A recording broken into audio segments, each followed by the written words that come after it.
Hello, this is Brad Wiseman, and you're listening to Real Estate in You. I have a repeat guest. Well, I don't know if I want to call him that because, it sounds kind of weird calling you a repeat guest, but it's Justin Perella from Annie Mac Mortgage. He's going to be here the third Thursday of every month at around 1 o'clock because we're not the most prompt people in the world. But, he's back in the studio here. We're going to talk about mortgages, of course. And, Justin, how you doing, man? Good. Thanks for having me. Did you ever feel like there's a take two on something? Yes, I just experienced that not too long ago. Just like deja vu a little bit. What you don't know is if you're listening to the podcast, this is the second time we're doing the intro for this, so it's kind of interesting. But we wanted to get into mortgages right away. There's so much about mortgages, and I think every time we do the show, we try to pick up something different, something that maybe the public will enjoy, or not just that education is what this is about. So you were telling me you had actually done some preparing for this, which is awesome. And you were talking about income, and there's, I guess, the way we look at income as a non-mortgage person, and the way you look at income maybe are two different things. So tell me, let's talk about approving clients based on their income. What's the income part of? It's a great question, Brad. I'm glad you asked. It's the question you gave me, Justin. Now, I've been seeing it recently that there's two types of clients that are surprised at what they can afford. And surprised in that they can afford more than what they thought, right? Yeah. Okay. Yeah. And that's typically your seasoned buyer, your second time buyer. First time buyers are a little different. They're most of the time surprised they can't buy more. But you got to understand that there's ratios that we all have to work within, and we can get into the. And this is called your debt ratio. Correct. It's called debt to income ratio, DTI. Okay. Well, that's the word that people use, and a lot of times I think your buyers will kind of fog over when you say something like that. So, so the debt to income ratios. What does that mean? Explain. What does that mean? Right. So the good news in the mortgage world is we use gross. Yeah, gross income. Yeah, gross income. So a lot of people that are surprised that they're getting as much approval as they are the ones that are looking at their pay stub and what they actually make. Right. So we tell them they make $5,000 a month. They're like, well, I see about 3 of that. Yeah. So, but what we do is we take the upfront gross and we calculate it based on whichever program they're going to go into, and we can get into that. But once we have all of their income, so it's my job to get everything up front. So it's not a quick So all the income has to come in. Everything. Right. And we're experiencing a little bit of issues right now. Anything that you claim. Correct. But that's our job to find that. Okay. So got it. I'm not an accountant, I'm not a CPA, but at the same time, we have underwriters and we have scenario groups that we can go to on trickier income, and trickier income would be, like we talked about last month, was rental property income. Small businesses right now are getting, I don't want to say hammered, but if you have a small business, whether you're cut hair and you have your own business, or you better have a profit and loss ready to come up with, because they want to see, due to COVID, they want to see current income and where you're at. Now, when you're self-employed, are we looking at 2 years, 1 year? Like how much? Correct. Everything's based on 2 years, typically. 2 years. So if I just started a new business, an LLC, and it's doing well and everything's good, and my first year's under my belt, I really need to wait to the second year's under my belt. If that's your only income, yes. But if that is going to be ancillary income, like you've set that up, you have a sales job.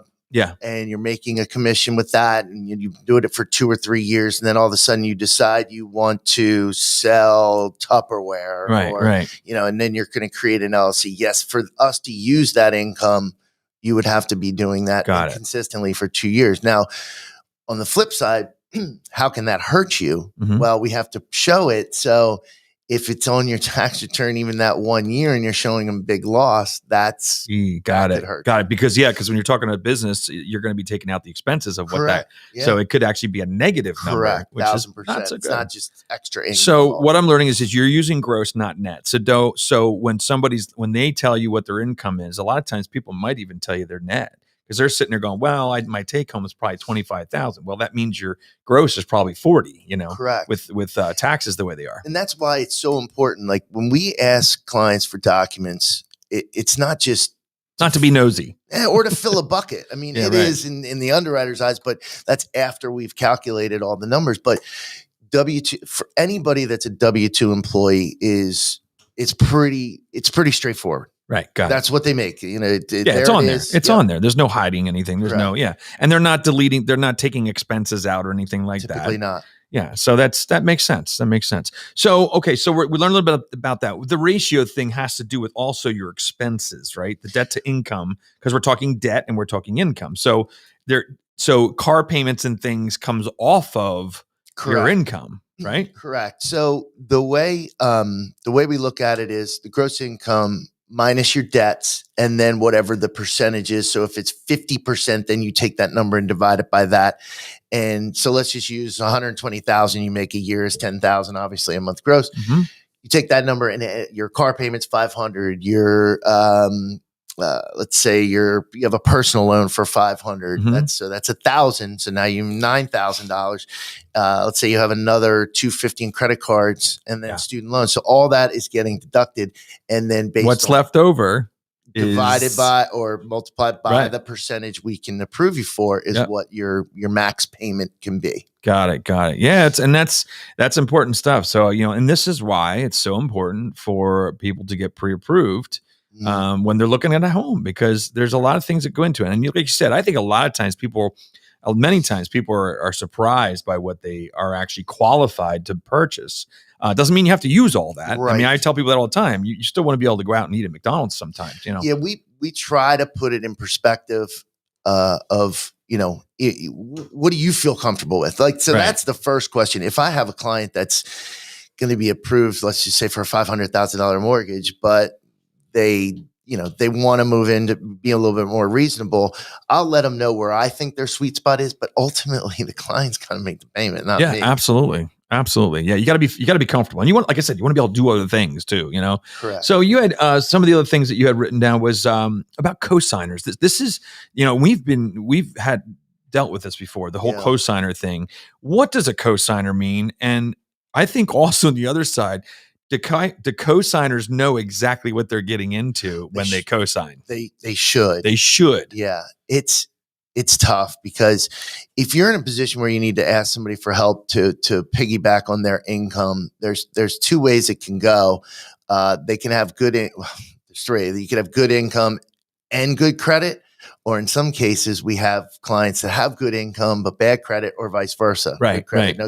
So it's not as easy as it sounds just to pick a cosigner out of the blue. You've got to, and it's a huge commitment for the cosigner. It is. We typically see parents are the majority of the cosigners because they understand and trust, but they're obligated. It's their loan. Right. So, and let's just correct me if I'm wrong. Mm-hmm. What I gathered from what you are as a cosigner, because I've seen this in situations where the person that cosigned is now looking to purchase a home. And they go to purchase a home, and you say to them, you have a mortgage already on your name. And they're like, no, that's my daughter's. I just co-signed. And I'm like, you just got a mortgage. Yeah, exactly. Yeah, you don't know it, but you own a house already, just so you know. Yeah. So no, and I think it's really, really important that whoever's co-signing knows that this is a debt against you. It's a great thing to do if you can do it. And if the parents have the ability, that's wonderful. But I think it's good on both sides that they have to understand. Now, if somebody, here's one thing, looking at that, you have two people looking to purchase, whether husband and wife or not, doesn't matter. One has credit that's marginal. Mm-hmm. The other one has fantastic credit. How does the interest rate get decided? Is it go by the lowest one or go by the average? Great question. Lowest one, but do we need the other one? That's the question. What we ask. What if he's the earner? Yeah, then we need him.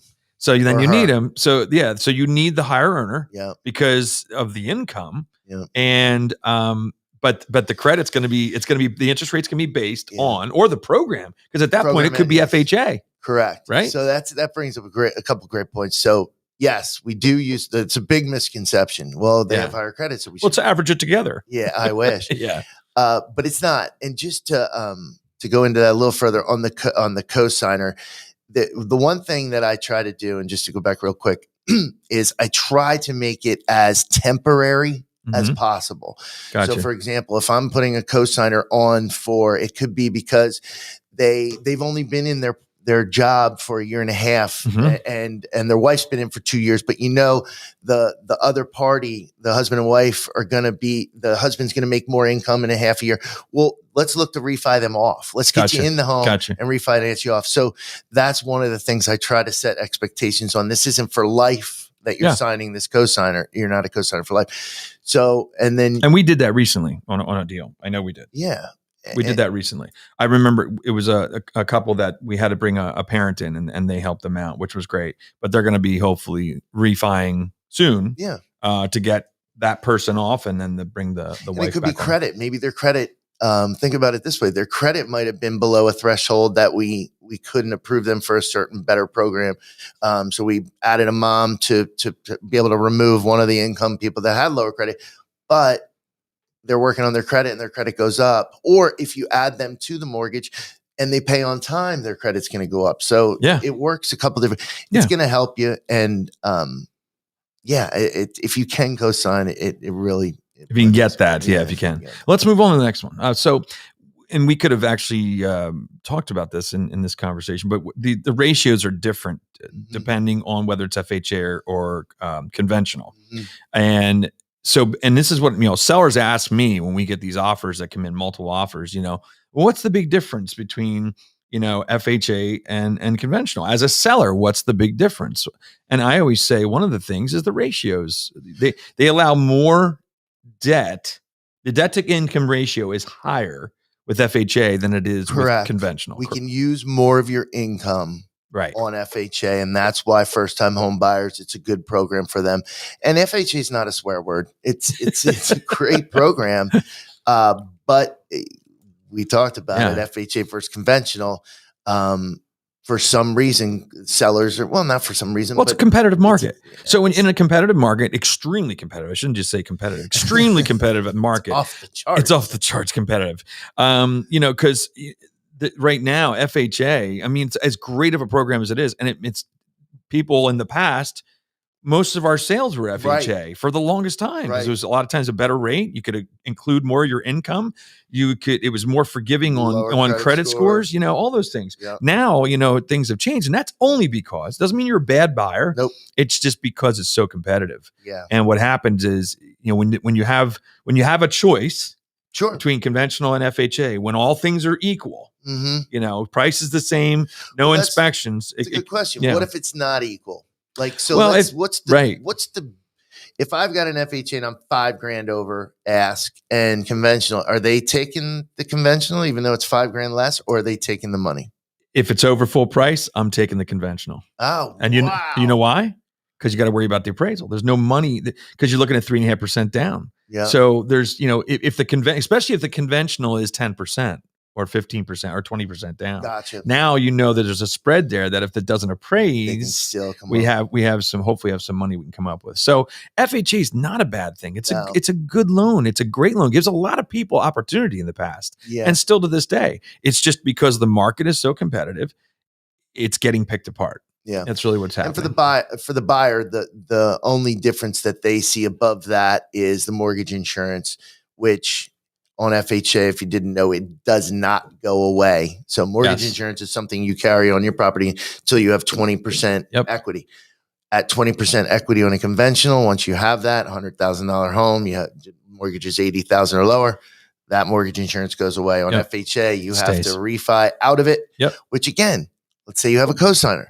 Let's say you got to go FHA. You refi out, and now with $500 appraisal, you can hopefully get look at homes. You could probably do it within a year and a half. Get some of that equity out of there quickly. Just get to the 20% mark really fast, actually. So before we wrap this up, one of the other questions, what you said, what do you recommend for clients that have a higher debt to income ratio? What do they do?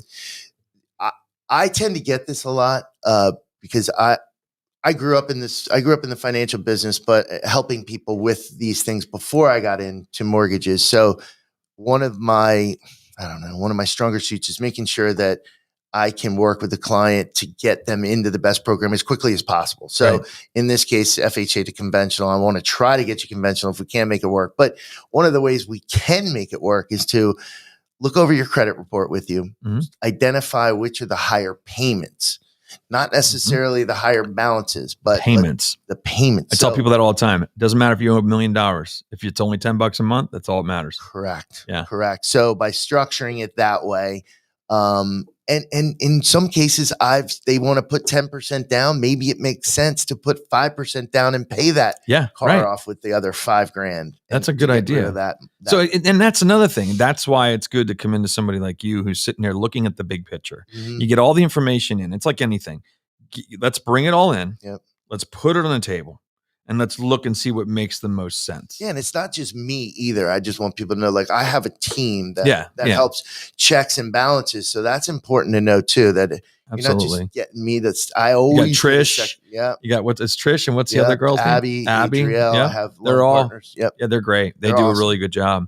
So, is there anything else you want to say before we wrap up this edition of JP's Mortgage News? I think we're good. I just I appreciate you having me on. No problem, man. I love it too. It's good stuff. And there's always something to talk about when it comes to mortgages. Always something to talk about. Write them in. What's that? Oh, yeah. In your questions. That's true too. Just write them in put them on the Facebook page for Real Estate and You. And then that way we get a chance to look at these questions. We just got something from Jordan Kreitz that said, 2 of my favorite people. Well, isn't that nice? So kind, so kind. All right. So there you have it. That's Justin Perella from Annie Mac Mortgage. And he's going to be back on the 3rd Thursday of every month at 1 o'clock. All right. We'll talk to you later.